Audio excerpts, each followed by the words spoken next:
Tom, what is the truth in all of this? We've had faith teaching for years. Faith, faith, faith. That's all we've heard. Faith, faith, faith. Yeah. So what's the deal? Well, we had been saying, we talked about some on the measure of faith Yeah. in Romans. So Right. the measure of faith. So it is a specified sum that is universal. Had to be a set amount. Like this, if this cupful was the measure of faith, everybody would have exactly this cupful. So God doesn't just give more people, He doesn't give people like super faith that they can like move mountains and speak to the problems and all that stuff. No. Everybody gets the same. Yeah, everybody gets the same. Okay. It's just a matter of, are you going to do what it takes to learn how to use it? Oh. Hurt me, Tom. Just hurt me. Because in all that time, the story about the car is a really good story, and of course my back we threw in there for free.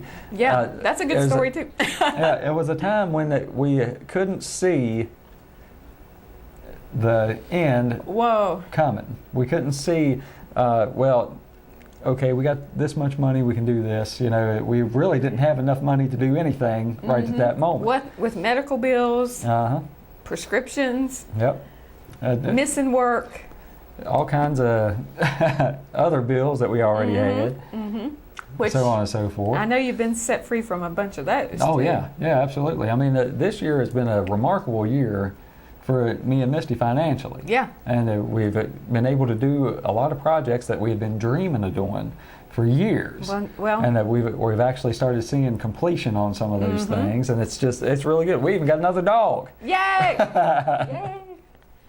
Yeah. God bless you dog lovers out there. We love dogs. Yeah. But anyway, what I want to say here, Tom, is when you were in that spot, you couldn't see how it was going to turn out. Right. You didn't know how it was going to turn out. You never had an experience to know exactly what God would do. Right. Right. And that was the step of faith. Right. Stepping out and believing, even though you didn't know how it would turn out. That's right. And trusting God. But now, you know. Oh, yeah.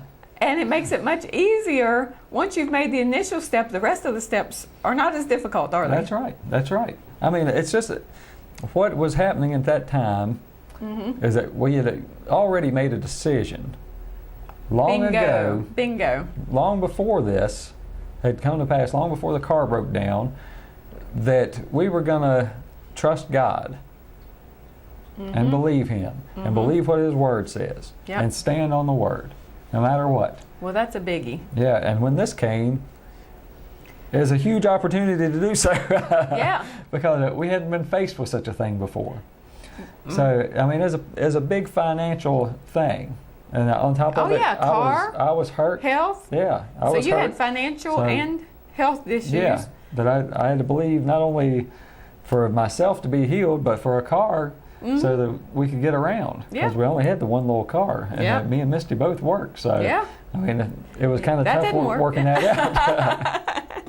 But it was a time in which we could have panicked, but decided to trust God. Well, Tom, so many people, when they get in that same boat, and many Christians I know, I've seen in that same boat, and that's the very time they take to say, why did this happen to me? Why am I having this trouble? Why? I've been believing God. Why? I've been doing this. Why is God not helping me? Right. Instead of saying, the Lord is my help. Instead of facing up and saying, no, you know, greater is He that's in me. They turn and they forget about God right at the very time that they should have been pressing in and calling His name and calling on Him to help them. The way the Bible puts it is they lose their grip. Right. They faint in their mind. Their mind forgets who they've been serving. And the very time when things could have been established and a precedent could have been set over their lives that this is what we do when trouble comes, they fold. Yeah, yeah. And that's exactly why they think God never helps them. So then they never get established in the faith. Right. It's not God not helping them. It's them not being able to hang on till help arrives.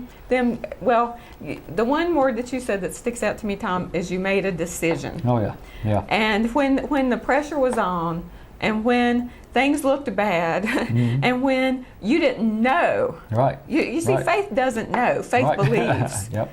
And faith believes until there is a time when you do know. But when you're starting and establishing yourself in the faith, all you have is believing that it's going to turn out okay. Yep. And that's what you establish. Once your believing takes you from not knowing that God will help you to knowing absolutely God will help you. Yep. Yep. And that's a great place to be. Oh, yeah. Knowing that, okay, and now, Tom, if your car breaks down, are you full of fear, panicky, crying because God didn't help you? No, you know. I'll lay my hands on the thing and get it healed. It ain't going to stay broke down for long, I guarantee it. Yeah, it's like, as a matter of fact, our cars don't even break down. Right, right. As we said, that life just goes into everything. Yeah. I mean, see, the thing is,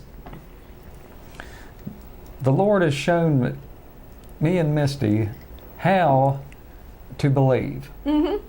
And He's shown us that believing does work. Yeah. How? By example.